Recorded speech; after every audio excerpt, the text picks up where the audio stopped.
Sometimes you wanna go where everybody knows your name, and they're always glad you came. Welcome into the should we call it the third episode of the Almost 13 Colonies podcast.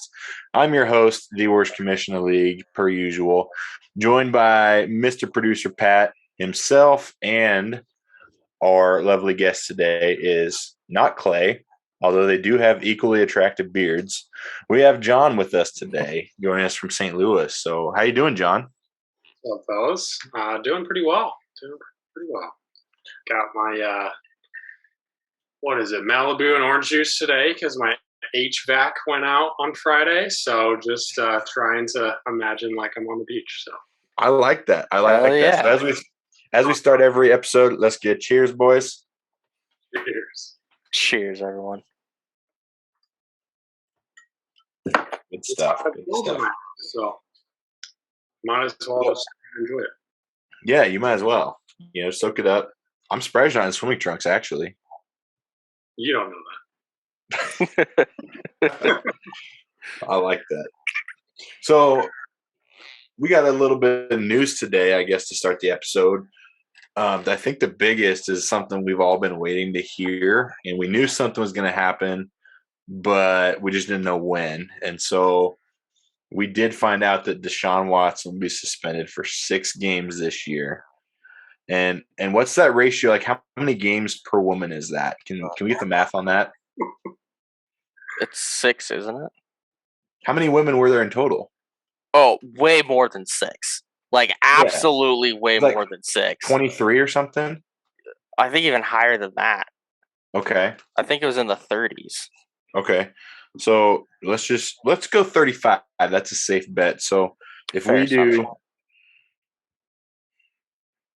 that is 0.17 games per woman sexually assaulted, in case anybody was wondering in the audience out there. And I think that's kind of a shame, considering Calvin Ridley suspended all year. All the guy did was have faith in his team, and his boys go out there and get the job done and bet on his team. But here Deshaun is getting suspended for not even a quarter per woman assaulted. Can we get some reaction to that? Yeah, I think that's absolutely ridiculous. I think, suspending him a year would have made way more sense.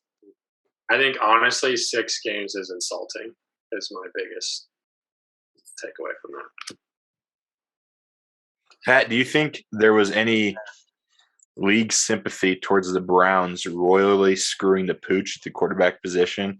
The league's just like, you know what? We hate this guy. We know what he did was wrong. But the Browns really need a break? So first things first, it was 24 women.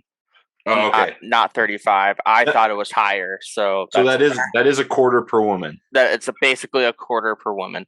Yeah. And I don't know what the league was thinking on only giving 6 game suspension. At minimum, he should have been suspended for the year. 100%. At minimum, should have just been suspended for a year, maybe even longer. And I honestly don't know. I think it's very, very, very interesting. Well, who was that player? Clay mentioned this in our chat today. There was a player that got suspended for the year because he was gambling. Yeah, that's what I was just talking about. Calvin Ridley. You're right. Thank you. My apologies. One of the best young receivers in the game. Yeah, so Calvin Ridley gets suspended for an entire year because he's gambling.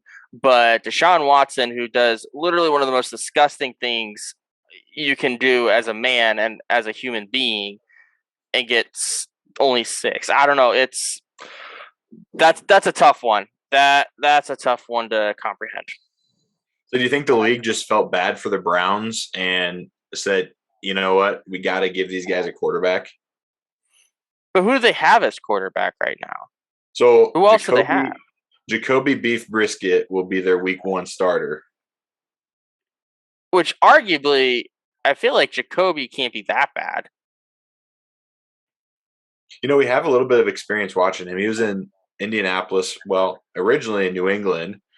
He was serviceable Indianapolis, who's serviceable, and same thing in Miami last year. He started a few games for him, serviceable. I mean, he's not going to go out there and win you games. No, not by any means. Yeah. Games. So here's some stats from last season that he recorded with the Dolphins. 62.7% completion rate, 1,200 yards, 5 touchdowns, 4 interceptions, QB rating 78.1. Do you think you could beat that, Pat? I feel like you're playing me right now because my gut tells me yes, I could beat that.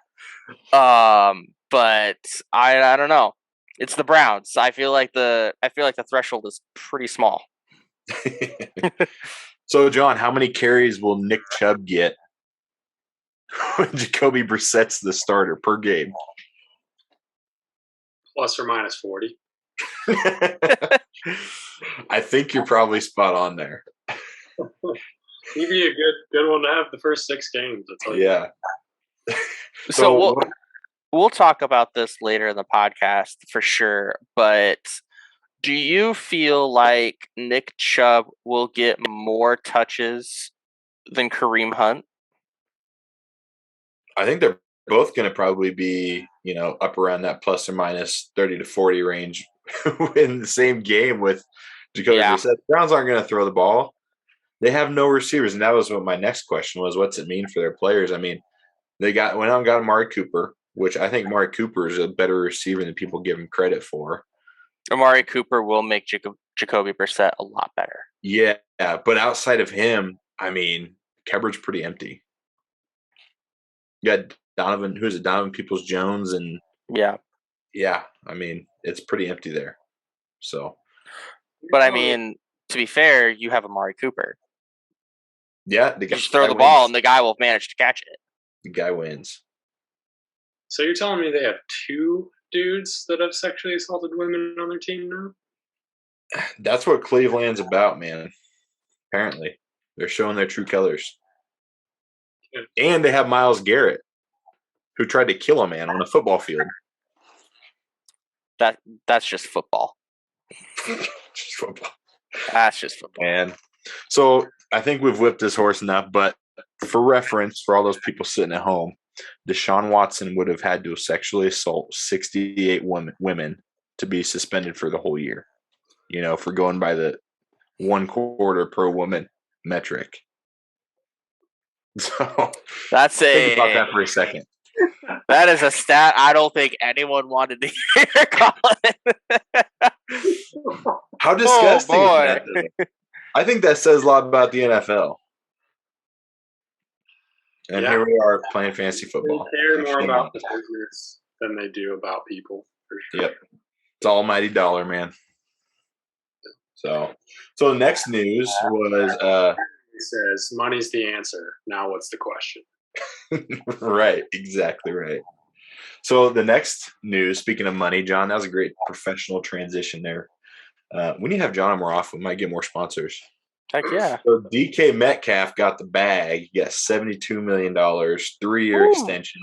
It means he's for sure sticking around in Seattle, whether it's Geno or Drew Lock this year. Reaction to that? Probably got too much. In my honest opinion. I mean, he was great 2 years ago, but last year, I mean, I feel like he kind of had a down year last year. And I could be wrong, but. Did you have him on your team, John? No, but I need to look that up. I don't have anything to back that up. But that's my initial reaction. Do you guys think DK's production drops this year, or how significantly do you think it goes down with Geno or Drew Lock under center? Or do you think there's a better option? I feel like his production will go up. You think? Yeah. Because, I mean, you got to remember, last season they had Russell Westbrook, right? Like, Russell Westbrook really is a dual threat quarterback, right? I thought you were going to say dual threat point guard. What about point guard? You said Westbrook. That's a fun NBA joke for you all out there. But you know what I mean, though. Like when you have a dual threat quarterback, like you're not going to be. You got to expect that your touches are going to be pretty abysmal. But then when you go to somebody like Drew Lock, like your numbers are only going to go up. I'm curious what. I'm really curious what DJ Metcalf's numbers were last year. Yeah, so his yardage went down by like 330 last year. So 2020 he was 1,300 yards, and then 2021 he was 967. I guess he did have 2 more touchdowns last year than 2020. So. And that's with Russ being limited. That's true. That probably was a contributing factor. So Pete Carroll does not like to throw the ball. We all know it. So I think with either of these guys, that's just going to make that situation worse. And I think both Kenny Walker or Rashad Penny get some work. I don't think so though, because obviously when you have Russ there at QB, you have. Like obviously, yeah, I'm going to run the ball 18,000 times, right? But now that you have 2 quarterbacks, both of which cannot run to save their lives, I feel like there's going to be more throwing from the Seahawks this year. And it might be more short yardage throws. Right, but who would you rather have taking the, I would rather have DK Metcalf take the short yardage all day of the week because the man can maneuver. Yeah, he can fly. He can fly. So next on and last, I guess, on our list of news today, I don't know if any of y'all checked your emails, but it seems like poor old Nebraska U is really trying to give away some tickets. Apparently they announced the new mini plans, which you can get on. And so these price points are pretty low. It's interesting. You can get the mini Big Ten package, which includes tickets to Indiana, Illinois, Minnesota, and Wisconsin for $200 a seat. And you can get the Oklahoma Plus 2 package, which includes North Dakota and Georgia Southern for $270 a ticket. So I feel like, especially that Big Ten package, I mean, you're looking at $50 a ticket. Do you guys feel like Nebraska's kind of desperate right now? Put butts in seats?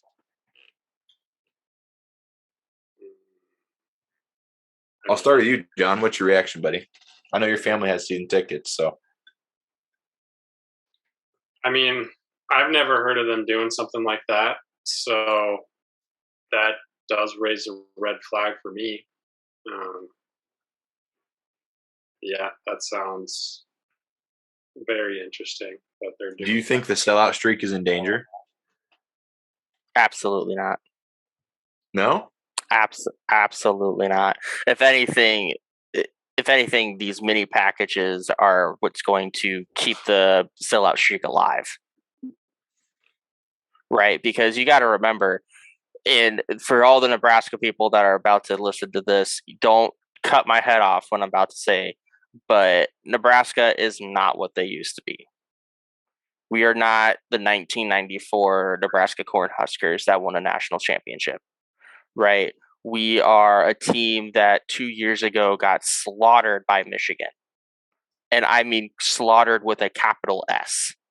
Like we were so bad 2 years ago. And you can make the argument that we're getting better and better every year with Frost, but the truth of the matter is we're still an under 500 team. We've been an under 500 team for the last 4 or 5 years. And when you're a team that underperforms for 5 years, your ticket sales start dwindling. We all remember last year that the Huskers ended up giving away tickets to a charity so that they could keep the sellout streak alive. So I don't think this is a bad sign. I think this is a sign of adjustment for Nebraska to still keep fans interested and to get more fans to come into the stadium. And I think that very soon we won't be having to do these mini packages anymore. Right. And I think it's a good thing for especially those families who have kids, maybe can't afford to take, if you got a family of 5 and you're paying, 70, 80, $90 a ticket, that's expensive to take your family to a football game. And that's an obstacle for a lot of people. So I think that this will be something good. And going back to what you said about last year, I think it's really unfortunate, the timing of everything and how they did that with the giveaway. I wish it would have been something that they did, because wasn't it for inner city kids and lesser privileged kids? I think so, yeah. That should have been something they were doing beforehand as a gesture of good faith and trying to connect, rather than a knee-jerk, oh, shit, we can't sell out our stadium, we need to put butts in seats, right? It would have shown a lot more good faith that way.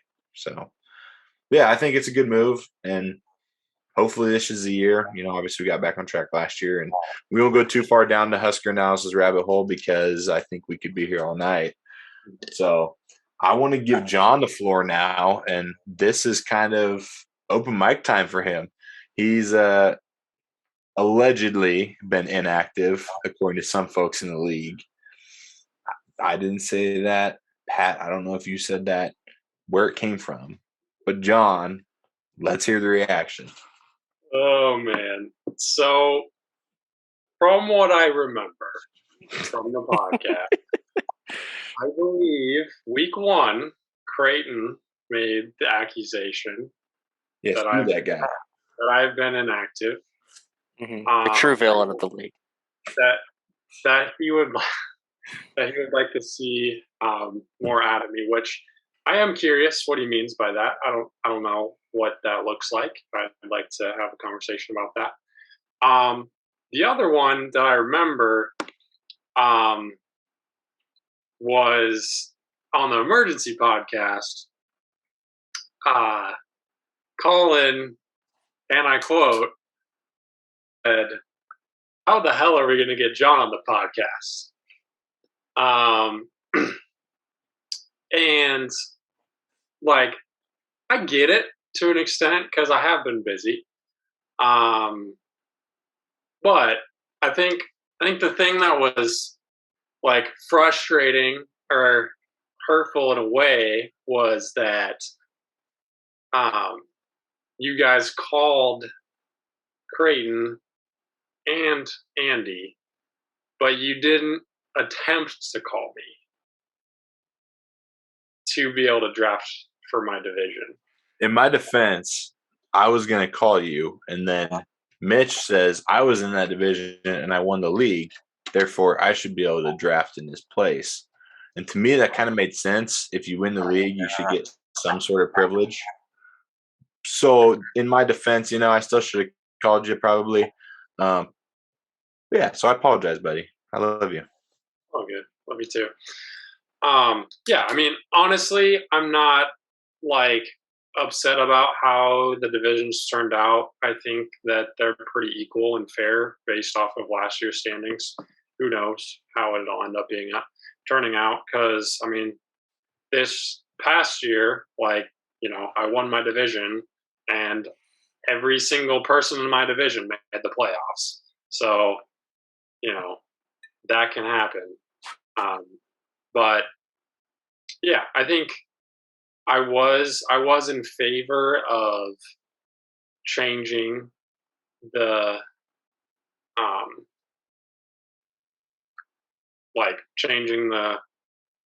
whatever they're called. The divisions. The divisions. Thank you. Sorry, I couldn't think of it. Pat, we need to get a Mike Leach. That was last year. These are the facts. The facts are, for a significant portion of this season, this team has felt like they were entitled to something just because the team before us won 11 games. And some of us participated in that. Well, that's fucking bullshit. And you see it happening around the country with some teams too.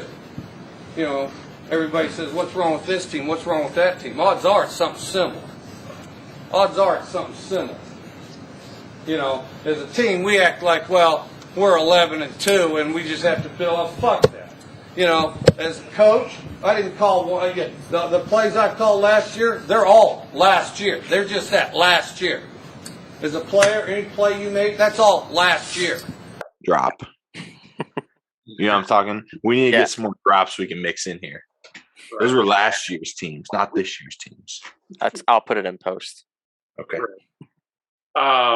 Yeah, so I was in favor of changing those, just because, I feel like, and again, it was last year's teams, but it shouldn't have to potentially be like all four like teams from the same division trying to like make the playoffs versus like if two of those teams were like in another division, it could like make a difference. Or like it could have been easier for them to make the playoffs and that kind of thing. But So in the commissioner's defense, and again, this is probably the last time we ever bring this up on the podcast, but in the commissioner's defense,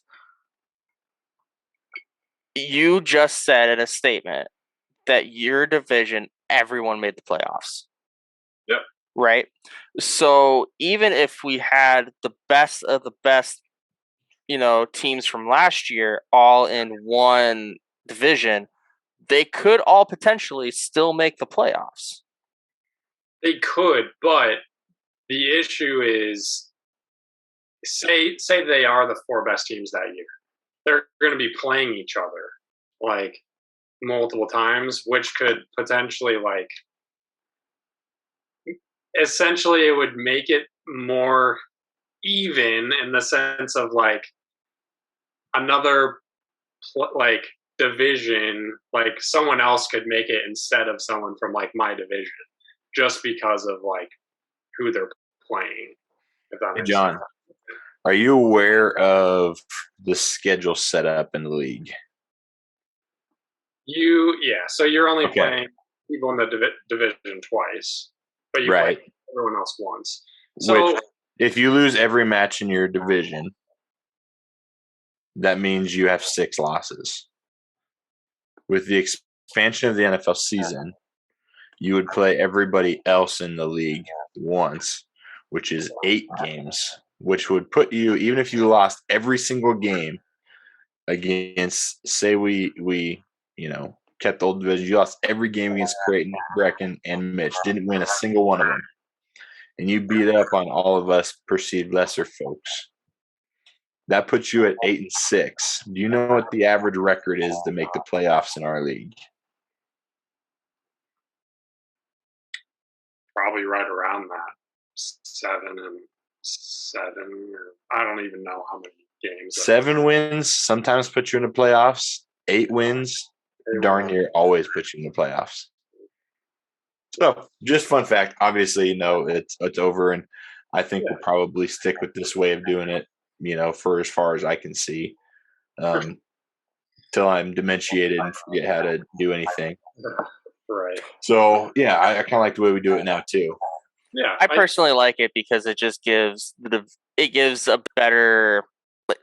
some more grit to winning your division. Like as everyone knows, I'm a huge soccer fan, and soccer fans all know that in order to make Champions League, you have to be in the top 4, right, of your table. So that gives more weight to winning your games, because the more games you win, the more potential you have the top 4, which leads you to more money as a club. So to me, winning your division should mean more than just saying, "Hey, I won my division." Yep, like I like that. A little more incentive. Yeah, so I think that's why it just kind of sucked that I wasn't able to do it, because I don't know the next time I'm going to win my division. To be honest, just being blunt, You're winning this year. I got it all riding on you for my predictions. I did appreciate the fact that you picked me, Pat. That meant a lot. But I don't know the next time I'm going to have a 10-win season. Let's be honest. It's the first time it's happened. So the first time I've had the best record in the league, but I still didn't win this ship. What happened in the playoffs last year? Let's talk about that for a little bit. What happened was Austin Eckler got hurt, and I wasn't able to play him the first round or second. I had the first round bye. Second round, he did not play. and someone else picked up his backup. Some scrub in the non-playoff division picked up what's his bucket, Austin Eckler's backup, and took him from me. So, and he actually, I think his backup scored like 30 points that game. So if I would have picked him up, if I would have been able to, It was probably Brecken. He always carries at least 10 running backs on his roster. it might have been actually. I think he was like sitting on his bench, and I think that's actually correct. I would just assume Brecken's like the running back. He's got like horse stables, but he actually puts running backs in them. Yeah. No, I think that's how it went. I think it was Brecken, and he didn't even start him, and he got 30 points, and I would have won. So Didn't even start him. It's a slap in the face, John. I don't know. It was frustrating, but so that's what happened. Just bad luck. Once I hit the playoffs, Eckler was a stud the whole year. No, that's just bad strategy, John. We established this. Okay. Yep. Bad strategy. It probably was because if I would have, woken up at 4 a.m. on Thursday to pick up the backup, I probably would have got him. But, I didn't. So that's fine.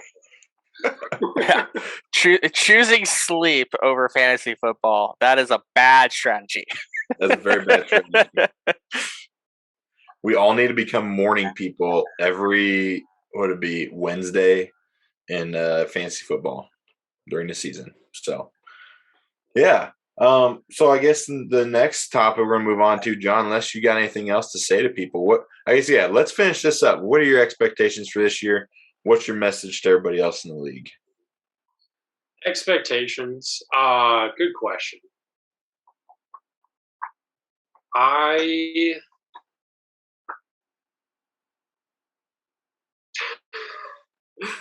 feel like my expectation is probably to get like sixth, to be honest. That's usually where I sit these days. If I do better than that, I will be very happy. It just, I do my best. You're aware there are no participation trophies. I am. Okay. So honestly, it's probably the year that I should start trading, because this is year 10? Yeah. So, no, you're 9. You're 9. So maybe I shouldn't trade until the second decade, but give it a full decade before you throw in the towel on your strategy. Because it's been my strategy the whole time. It worked for me last year. Went 10-3 or whatever it was, 10-4, 10 and I don't know how many games we played, 10 and something. 10-4, yeah. And I've never traded. I don't think I've ever traded for 9 years. So you and Andy need to get together and just break the internet this year. So yeah, I like to approach the draft with confidence and get some studs, and just I like being loyal to my guys. I like keeping them on my team. Like watching them every week and rooting for them. I just feel like I'd betray them if I traded them. John's he's a player's coach, Pat. What can we say? Absolutely. Everybody loves to play for John. They know their job is safe. I want to play for John. I'll run through a wall for John right now. So, yeah, I'm thinking either first or second in my division. I've got Creighton, so it's going to be tough. But, I had a better record than him last year, so you never know. Facts. Let him know, John. Let him know. Yeah. But I do think, whether or not it's decided today, that we need to decide if it's going to continue being the division winner, the league winner that gets to pick his division, or if someone had a better record, it was theirs. I feel like, precedent was already set. As much as I hate that I didn't get the pick, but I guess my 2 cents is probably the league winner should get to. In my opinion, I agree. I think it should be the league winner because you did win the league. Yeah. Right. Like, I know, like, sometimes it sucks because you didn't have the best record, but sometimes you just hit it off in the playoffs and you just win. Look at Alexander. He had a really bad record and he turned it around and won 2 years ago. Sometimes you're the New York Giants. Sometimes you're the New York Giants. That's all we can say. So, yeah. So let's move on to the next topic today, which is going to be a running back rankings. So I told John about this maybe 2 minutes and 35 seconds before the show. Yeah. So, but here, John, I'm going to help you out, buddy. Okay. We can cheat. So we kind of like to do 5 loves, 5 hates based on the average draft position. So if you guys want a resource, I'm going based off of ESPN's live draft trends. Okay. So if you want to pull that up, you're more than welcome to. I'm going to share my screen here. And then we'll kind of go through some. Can Cooper Kupp play running back?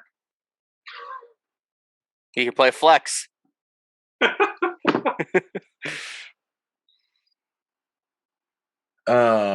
meant to be a joke. Hey, Pat, will you make me host really quick again?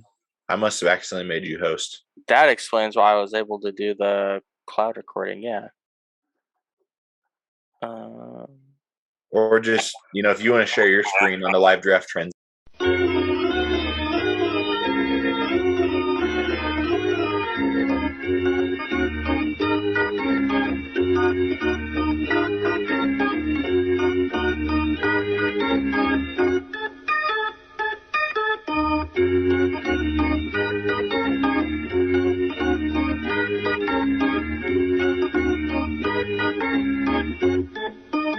We're back after that commercial break here. We really just built in the break. We have no sponsors, so give us a break. So we're going to go through. Podcast is brought to you by the loves letter G and the number 7 here on Sesame Street. So we're going to do 5 loves, 5 hates for running backs based on the live draft trends average draft position. And so I think to be a little more organized than last time, we'll go, one person at a time. They can list all 5. And since John is a guest, knock us out, man. Who do you like at their draft position? Give us 5. So who do I like at their draft position, or who, like, am I listing my top 5 running backs, or am I just being like, okay, looking at this list, this person's number 7, I like that? Yeah.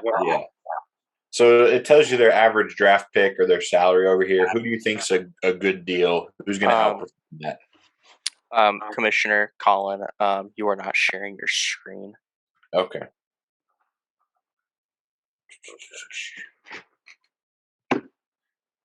I think this is going to be a good time to put like the technical difficulties image with the monkey and the symbols. I feel like this is going to be a great spot right here. If I'm involved, we're bound to have that at some point. So can you guys see that? Yes. Let me zoom in. I can zoom in a little bit too. All right.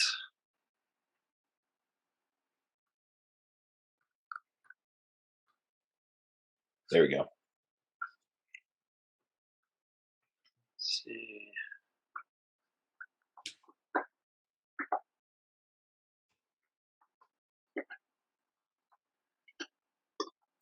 Sorry, I think I was thinking about this wrong in terms of. Oh, you're good. Pat, you want to kick us off? Yeah, so Austin Eckler, big number 3, is my favorite off this list. I think Austin Eckler was amazing last season. He was a breakout. I think he's going to be even better this season, especially with a more refined Justin Herbert at QB. So he would go in my number 1 for the love. at this spot. Are you afraid of Isaiah Spiller taking some workload? No. Eckler's a smaller back. He is a smaller back, but I think he proved that even if he is a smaller back, he can still like rush through the gut. But we'll see. We'll see. It'll depend on what the Chargers want to do. He's so dangerous in the passing game too.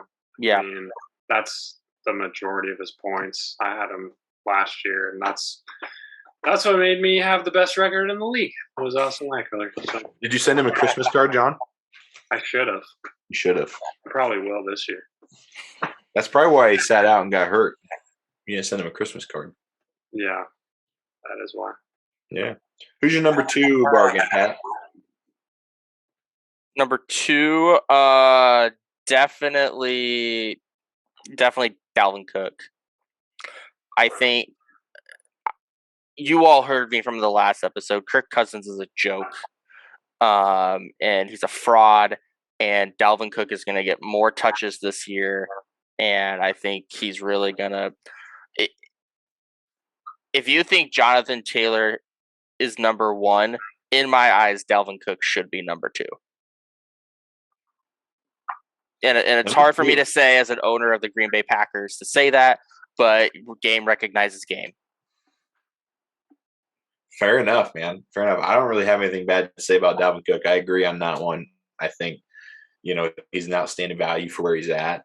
And if you talk about a guy who has the real opportunity to finish number 1 running back, I think he's got to be in conversation. Number 3 for me is going to be the King, Derrick Henry. Obviously, I think it's kind of a snub that he should be the number 1 running back in this league. And I would love for someone to explain to me why it's Jonathan Taylor and not Derrick Henry. Probably just because he got hurt. That's the only reason. I think people, pun intended, are afraid to dip their toes in the water after the toe injury. Yeah, but even with the toe injury, like, he's still Derrick Henry. The man runs like 60, I think even faster than 60 miles per hour on the field. Like, he's crazy fast. And he's built, not to give a advertisement for Ford, but like, he's built Ford tough. You know what I mean? Like, the guy's just a tank, and he's fast, and the fact that he's not number 1, I think, is just ridiculous. And I think we'll see. I think, really, how much does Derrick Henry weigh? What's his weight? Is he like 260, 250? Oh, you got to look that up. I could not tell you his weight. Because I think we need to figure out, because the foot was what broke down, right? One of his tires wore out. Yeah, So, I think it was, yeah. What kind of vehicle are we carrying and what size of tires here? I think that's very important. Well, it's a Ford, so I'll let you guess. Well, I don't drive Fords. Neither do I, so. Maybe Pat will drive a Ford this year and Derrick Henry. We don't know. Maybe. We won't ever know. So, okay, I like those. Who's your next one? One quick comment, though. Yeah. You said Derrick Henry could run 60 miles an hour. The fastest anyone can run is about 27.5 miles per hour, just for the record. Oh, that's a fun fact. Thank you, John. I guess he can't run 60 miles per hour, but he's still really freaking fast.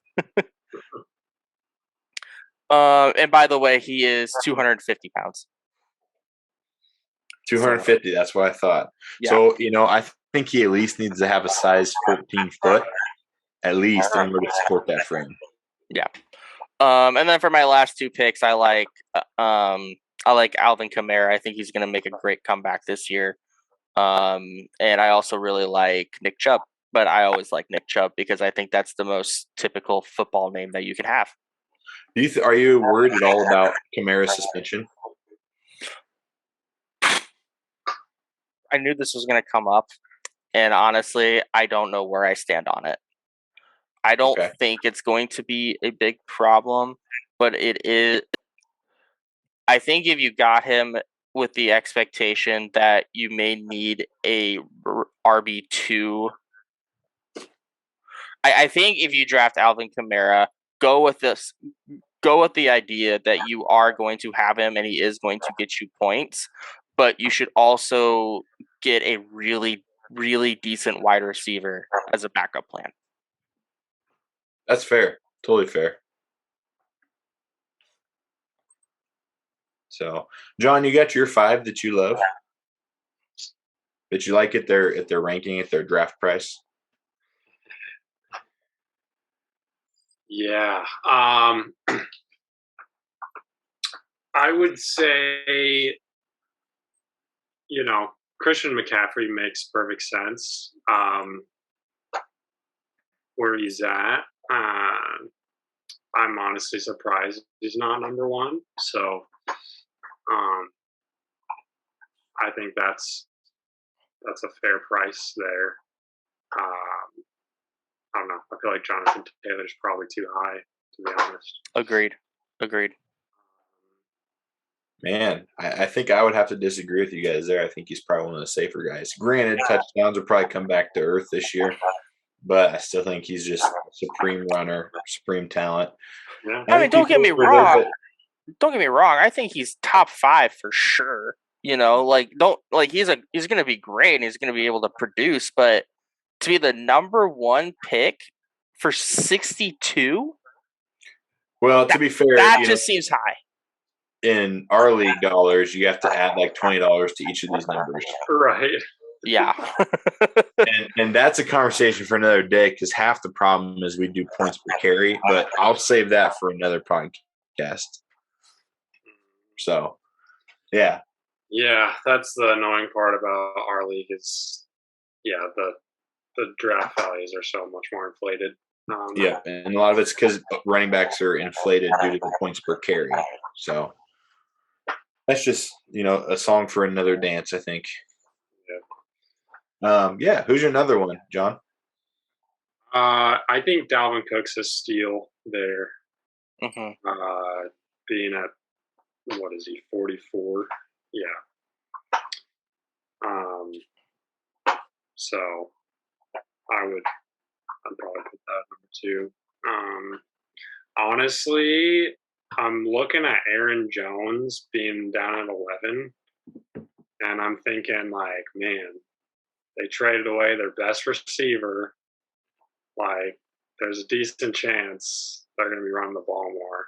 Packers are this year. So I'm going Aaron Jones 3. And then, again, Nick Chubb, man, for 6 games. He's going to be a stud. I like it. And then, I don't know. For number 5, that's a tough one. I feel like a lot of these guys are.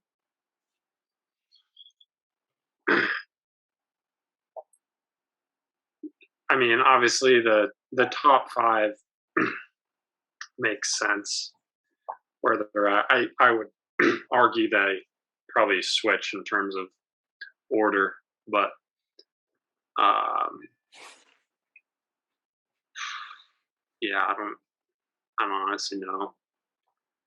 I have a 5th love per se. I mean, Zeke is pretty far down there, and he's definitely not one of my favorites in terms of production, but if you wanted a decent back for a good price, he'd probably be number 5. So yeah, Zeke's kind of on the bargain bin price this year. Yeah, should be lower in my opinion. So, okay, well, I'll share my thoughts on 5 players I think will outperform where they're being drafted right now. Again, this is as of recording August 1st, and so I think the first obvious one.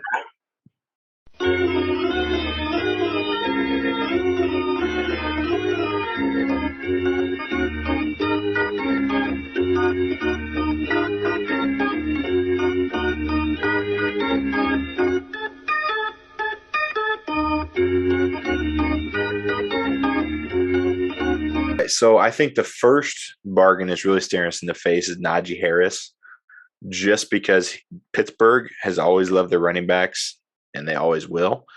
He was drafted to be a workhorse. That's what he's been. Last year, he led all rookies in carries, yardage, touchdowns, and he's going to do the same thing this year and be amongst the top of the pack as far as the league goes, especially with their quarterback situation being up in the air with Trubisky or Pickett. The running back check down should be their best friend. And so I think Najee, he's going to touch the ball more than anybody else in the NFL this year, I think, and you can pencil that in. So for where he's going, is running back 5, he has a very outstanding chance to finish RB1. And then my second bargain this year, I think, is going to be Leonard Fournette. And I'll kind of combo Aaron Jones with that too. I like those two. That's a great pick, Leonard Fournette. Yeah, and I think that goes back to what John said as far as teams that vacate receivers. So, Tampa Bay lost Antonio Brown, Chris Godwin's recouping from a rough injury. Whenever that happens, you think, oh, next guy is going to step up as far as receivers go. But a lot of the times, those extra targets go to a good receiving back. And I think traditionally, Leonard Fournette's maybe been disrespected a little bit as far as just pass catching abilities. He showed it last year. He can do it. He's fantastic at it. And that's why Ronald Jones was let go of. And so I think Tom Brady obviously trusts him. The Bucs staff trusts him. So I think he gets a lot of work. And again, I like Aaron Jones for the exact same reasons, and I don't think they necessarily run the ball more because they got Aaron Rodgers. Aaron Rodgers ain't gonna hand the ball off, 35 times a game. He's gonna sling it, but they don't really have a true one wide receiver. And we can, get into that later, Pat, if you want, next episode. But I think that Aaron Jones fills a lot of that receiving void because they have A.J. Dillon as more your prototypical runner, and Aaron Jones is going to be the guy who steps up in the passing game. So those would be my 2 and 3. And then if we're looking at values, I got a couple more here. And that's Saquon Barkley sitting here at 16. Now look at some of the guys who are going around him. You have Cam Akers, James Conner, Javonte Williams. I mean, Saquon Barkley, people forget, he's one of the best pure talented guys in the league. This guy's electric when he's healthy. And I think last year, a lot of his down numbers and everything were because he was still rehabbing, right? And rehab takes some time, and you got to work through it. And rarely do guys come back from an injury and come on roaring onto the scene. It kind of takes a while to get back into it. Just that's the soft tissue recovery process. So that being said, I think you have to put him ahead of guys like Cam Akers, who is coming off a much worse injury, as far as tearing his Achilles.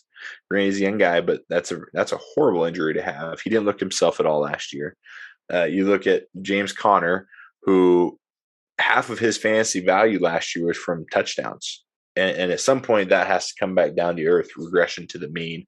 And then same thing, Javonte Williams, he's got a backfield split with Melvin Gordon, who they signed again. And Russell Wilson's going to be throwing the ball more. So I think you look at Saquon Barkley and you think, man, this is a guy who I'm getting, as a paying a 16th ranked price for, who realistically in that Giants offense is, as much as he carries them, could finish top 5 back. So I think he's a steal. That would be my number 4. And then my number 5 is going to be Kareem Hunt. Where did he go? Right here at 28. Again, we're giving way too much airtime to guys who, abuse people, kick people, hit people, sexually assault people. But the guy's talented. You can't deny that. And I think that in the Browns offense, he has a decent standalone role. And you're probably going to get low-end RB1, high-end RB2 production from him for the first 6 weeks of the season while Deshaun Watson's out. He's a better pass catcher than Nick Chubb. Nick Chubb isn't going to be in there most of the times on passing downs. And there's been rumors coming out of Cleveland Browns camp that they're looking to either trade him or Dearness Johnson. So if you add that, I think Kareem Hunt, if you put him on at least 30% of the league's other teams, he's the starting running back. He's the running back 1, no questions asked. So, A, you're getting really good value for where he's at, 28. B, if somehow something happens and he does get traded, you're looking at possibly a top 5 back there if he gets every down work like he can handle. And he showed that in Kansas City when he was there. So those would be my 5 big ones would be Kareem Hunt, Saquon Barkley, Aaron Jones, Leonard Fournette, and Najee Harris. So those are my 5 loves. No draft stealing, folks. It's not cool. Commish, I'm going to be honest with you. There are so to kind of segue into the next bit for our hates. There are 2 that I look at this list. I look at them every year. I say the same thing. They're not worth this money, and that's going to be Saquon Barkley, and it's going to be Christian McCaffrey. Every year, they're always going to be my number 2 because these 2 are consistently injured. You look to them every season, and they go to you think they're going to be your RB1 all year, right? They're going to get you 1 billion points every single year, and you're going to be happy with your life. And then guess what happens? Both of them get injured. Both of them are out for a majority of the season, sometimes even longer. So these 2, they're always ranked high. People don't draft them. Just don't draft them. If you do draft them and you get them for cheaper value than what they're posted for, great. But don't be paying like 50, 60 for these 2. Just don't do it. So that's my number 2 that I hate as a value. And to be completely honest, my number 3 is going to be Ezekiel Elliott. I think he belongs in the bottom barrel of this list. Ezekiel Elliott's I should say a fraud. He's just not. When you look at him compared to other top running backs, it's just not a good. He just doesn't produce the numbers. That's my number 3. Number 4 is going to be DeAndre Swift from Detroit. Very good. I think he's just overvalued. And a lot of that, I think, is just because he's on the Lions. And the Lions are the Lions. It's just going to be what it is. And I didn't really have a 5th on my list because I feel like outside of those 4, everyone I felt was equally placed and is getting equal value. John, he's dissing your Lions, man. How do you respond? I mean, I respond by saying that I'm not that big of a Lions fan. Man, the truth comes out. I'm sure Pierce is going to be sending me some hate texts later. Oh, man. Okay, so, John, let's answer back. Who are 5 players? And let's clarify, hate does not mean we hate the person. Right. That means we dislike their potential production. Dislike their potential production or dislike where they're ranked? Yep, that's one and the same. Their production for where they're ranked. Okay. Also, you stopped your screen share. I don't know if you meant to do that. Oh, yeah, I did. Just so they could see us, but okay. Gotcha. I can pull it back up here. Yeah, just so I can pick at the list. I would say, to be honest, again, I think Jonathan Taylor is he's a stud. I think that he's gonna produce, but I don't like him being number 1 this year. Depends. Is Nebraska on his schedule? Yeah, that's a great question. So he would be, I don't know. I would say Derrick Henry or Christian McCaffrey needs to be 1, but again, he hasn't been hurt and they have, so I get it there. To be honest, so again, love Austin Eckler, but I do think him being ranked 3 and him being like what you're going to have to pay to get him this year. I don't know. I don't know if that's worth it. I mean, I think that I got him probably as like, a 10th best back last year, and he was probably number 2 or 3 because of his,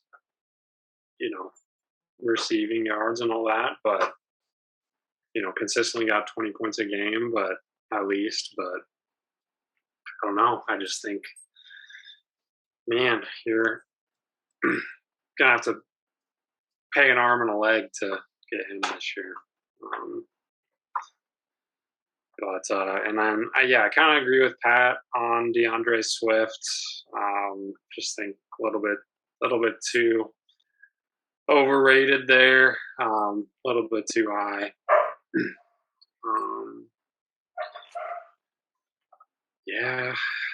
I would say, I don't know. Honestly, probably Cam Akers next. He's just don't know what you're going to get from him. And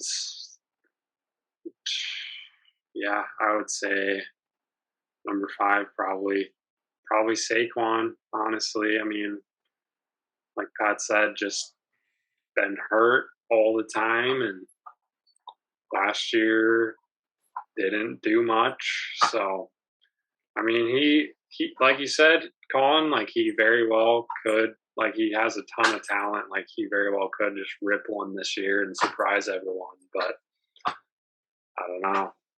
So you're not willing to buy the ticket? Like, don't drink that Kool-Aid. Don't drink the Kool-Aid. If he is the last good like running back on the board, maybe, and I can get him for like, I don't know. You don't have to tell us your number, John. That's okay. $35, $40 maybe, but I don't know. Okay, so that's 3 or 4, I guess. Who's your last one? I think that was 5. Oh, it was 5? Oh, I can't count. I thought so. That's a specialization, man. We learn other skills. We learn good skills. We lose other ones. Yeah. So, John, you want to go on mute for just a second? And I'll go through mine. Okay, so 5 players that I hate their draft position for. I already talked about a few of them. So we'll start with, where is he? There you go. Javonte Williams at number 12. 12 is high, man. We got 12 teams in our league. That means if you draft Javonte Williams at that position, that price, you're asking him to be your number 1 lead back, your lead horse. And quite frankly, with what Denver did with signing Melvin Gordon, I'm not sure that he's even the number 1 clear-cut lead horse on his team. Melvin Gordon still can get work. He's a good running back. All the talent in the world. The kid's a fantastic player. I mean, he destroyed the Chiefs last year. When he got his opportunities to be the guy, he was the guy. But I just don't trust the Broncos to do the right thing this year. And I think they sling it a little bit more than they leaned on the run last year with the quarterback woes they had. So I don't like Javonte Williams at number 12. And then my other discrepancies, James Conner right after him, like I said, 13. He's got to come back down to earth. I mean, who had him last year, Pat? Was it Pierce? I think it was Pierce. And kudos to him. That was a great pick last year. Yeah, that was definitely Pierce. But at the same time, there's got to be touchdown regression this year. He's not doing that again this year. I hate to tell you, Pierce. So, you might want to cool the jets a little bit on Mr. Conner. My third one that I don't like, Cam Akers again. As far as Achilles injuries go, that's a kryptonite. That's a player killer right there. And although he did come back last year, he was like a ghost. I mean, he was Frankenstein, Walking Dead type out there on the field. And we saw that in full display in the playoffs and the Super Bowl.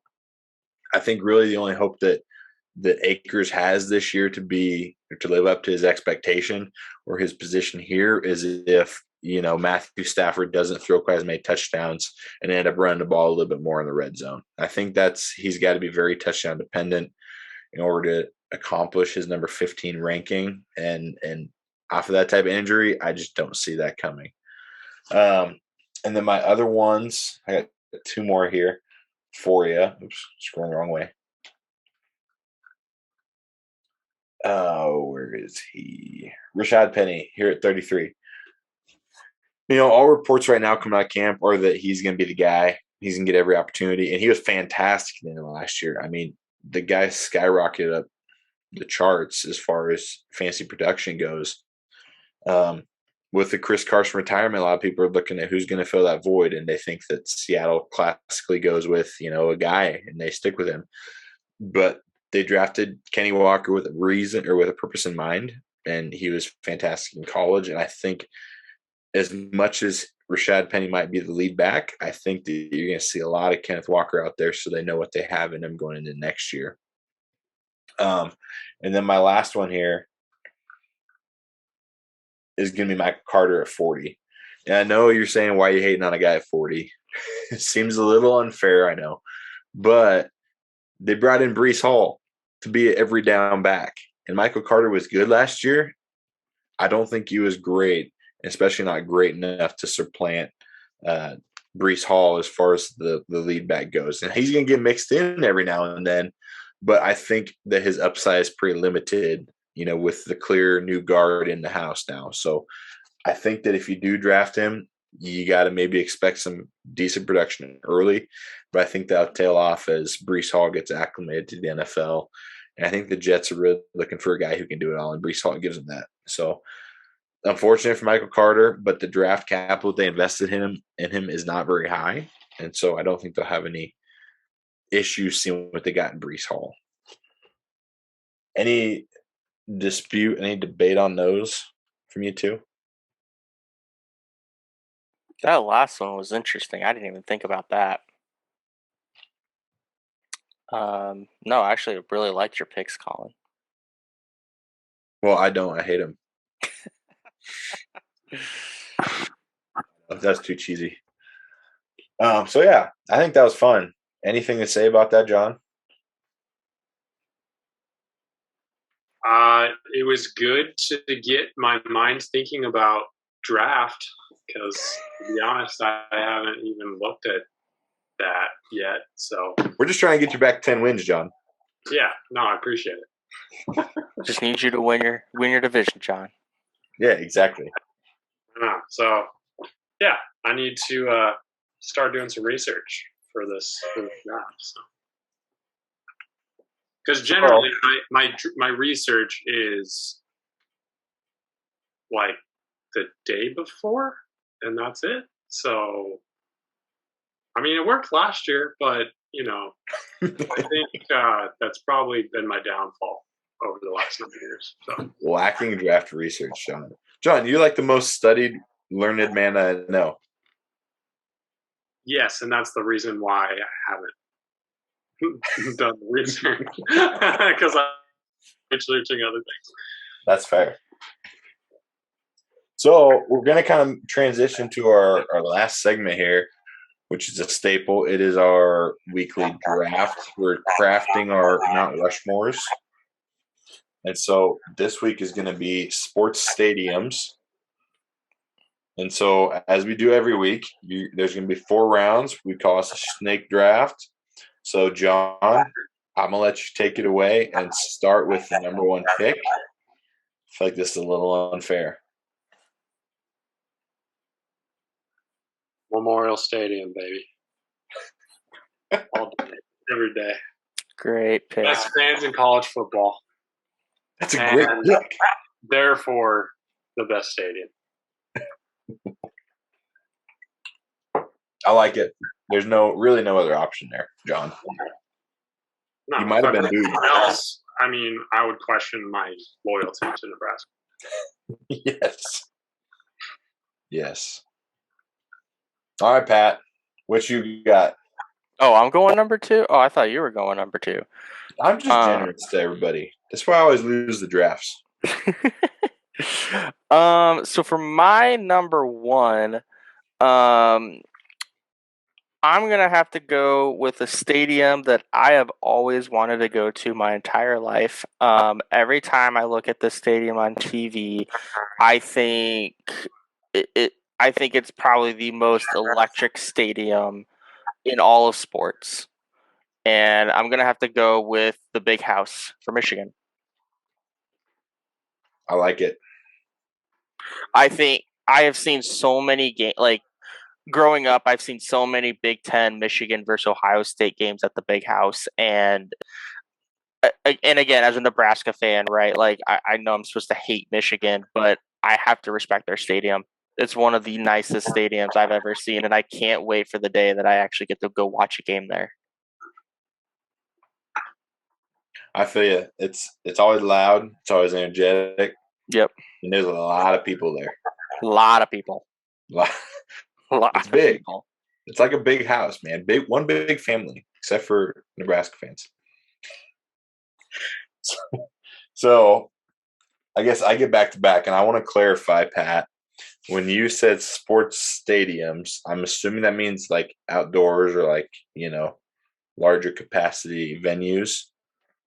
Sure, yeah. Okay. And can this be cross sport? Can this be different sports? So that's what I wanted to clarify earlier. I think this should be U.S. only. Right. But like, can we do football, baseball, Hockey, yeah, you name it. basketball, hockey? Doesn't matter? Yeah, it doesn't matter. Okay. That's what I wanted to know. So we're good. I thought we were doing college football stadium. John, would your pick really have changed? No, but my future. He's like, nah, I'm trading to Memorial Stadium. They suck. Yeah, no. Any sports stadiums in the U.S. What is your favorite? That's on your Mount Rushmore. Okay. That's what I figured. Yeah. Okay. So I think I got to make him my number one pick, and that's just because I know that it's coming back to me. So I think Arrowhead, obviously I'm a Chiefs fan, but Arrowhead is the place to watch a freaking football game. Those people are loud. They are drunk from the parking lot tailgating atmosphere, and they are rowdy. and I don't think there's really any better place, for me to watch a football game, but just the atmosphere, obviously, in the parking lot, so surrounding the stadium, and then leading into the game. Everybody's banging the drums. Everybody's banging the signs on the runway up to their seats. I mean, the place holds sound like none other. It's been a staple. The stadium itself might be a little outdated, but the atmosphere never will be. And so I think that's what's unique about Kansas City. It's fun to watch a game there, no matter who you're rooting for. And you get a little bit of Western hospitality too. So I guess unless you're a Raiders fan, then basically you're less than dirt. So that's the way that goes. So back to me with my second pick. Pat is going to be very angry with me. I know he is, but I got to go Lambeau Field. What? Aw, you. Oh, okay. He might not produce the podcast for me next week, or he might edit something creepy on my face. I don't know. But Lambeau Leap will never go out of style. It's something where the fans have ownership stake in it. I hear. I don't clearly, but I think maybe Pat does.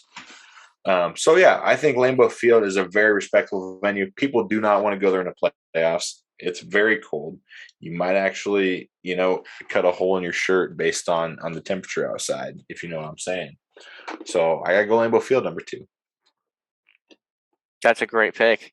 Not gonna lie, it's a great pick. Wish I could have picked it, but that's a great pick.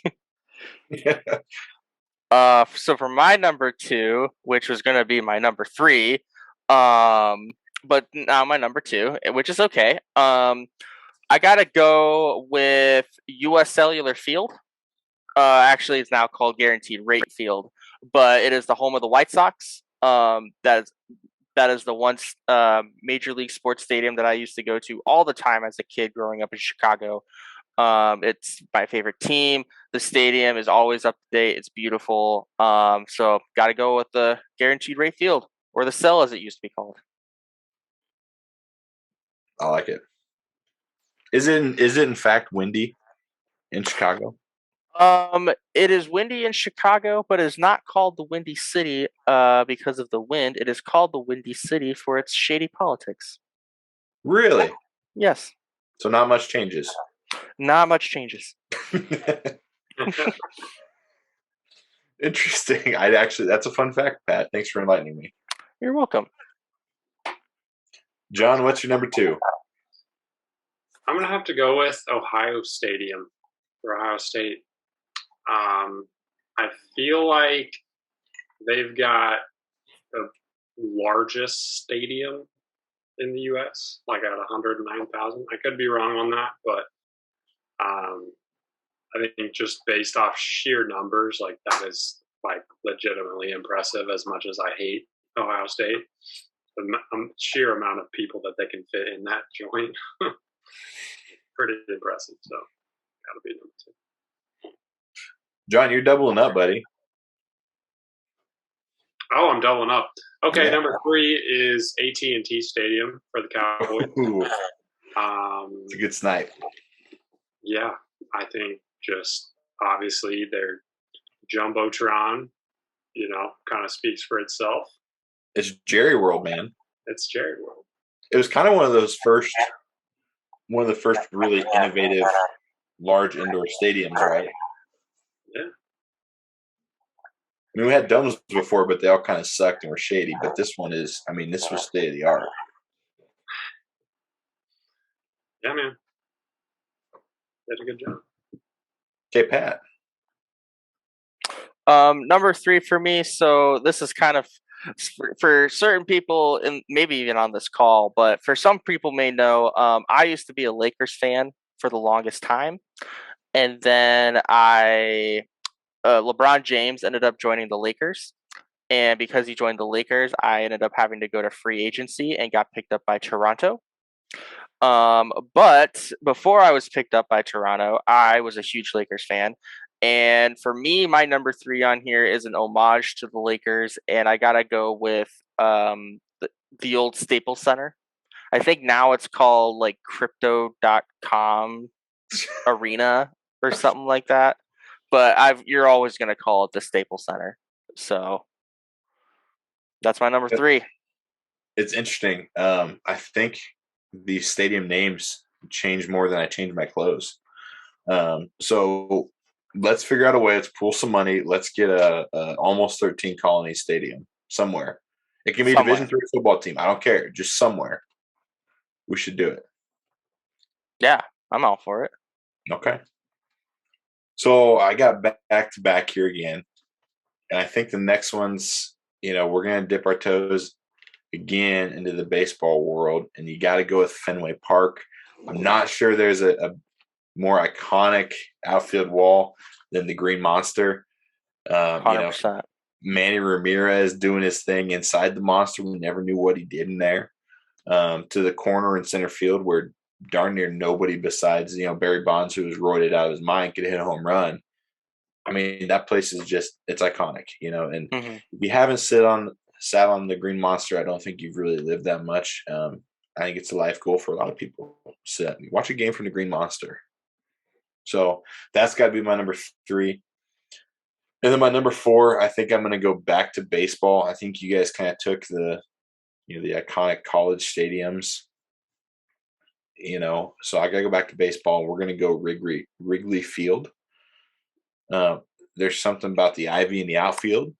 I mean, there is no more back to the roots place to watch baseball than Wrigley Field. It's so pure. It's kind of like you're visiting hollow ground, I would imagine. I hate the Cubs. I got to admit that. But I want to go to Wrigley Field and watch a game just as a baseball fan, as a sports fan. So I got to go Wrigley. I mean, you do have to go to one bad stadium in your life just to experience it, and then you go to a place like Guaranteed Rate Field, and you're like, "Oh, this is what a baseball stadium is actually supposed to be." I'm not saying it's a good stadium. I'm just saying it's the stadium with a lot of history, a lot of aura to it. That's fair. So for my number 4 pick, I gotta go. You cannot have a Mount Rushmore of stadiums without including probably the most iconic football stadium in the Big Ten. I gotta go with the Rose Bowl. Ooh, the Big Ten. I love how you did that. Gotta go with the Rose Bowl. It's a good one. I thought about that. Finish us off, John. If we're talking iconic here, I got to go with Madison Square Garden. Yes, I was hoping someone would go with it. Yes, thank you, John. Yep. Every pro wants to play there. It's the place. It's the Garden, man. Garden. Yeah. So, okay, Pat, let's run us down here. What do we got? Alrighty, for John, we've got Memorial Stadium. We got Ohio State Stadium. I'll fix that in the graphic. That's going to go here eventually. AT&T Stadium for the Cowboys and Madison Square Garden. For your top 4, we have Arrowhead Stadium. We got Lambeau Field. Still bitter about that. Fenway Park and the not so great Chicago field, Wrigley Field. And then for my top 4, I've got the Big House because you got to have it. You have the superior Chicago field of Guaranteed Rate Field. You've got Staples Center, now some crypto whatever, and the Rose Bowl. Okay. So, we've not been getting a lot of votes on this. Please, lazy league members, vote. Vote for Guaranteed Rate. So, anyways, I appreciate you guys watching this. As always, this is a lot of fun for all of us to do. It's a good way for us to interact, stay in touch with one another. Something I look forward to every Monday. So, stay tuned for next week's episode. We'll be doing wide receivers with our love hates, and the Mount Rushmore will be to be determined. So, for producer Pat, not Clay, aka John, and myself. See you later. Have a good night. Cheers, everyone. See you, fellas.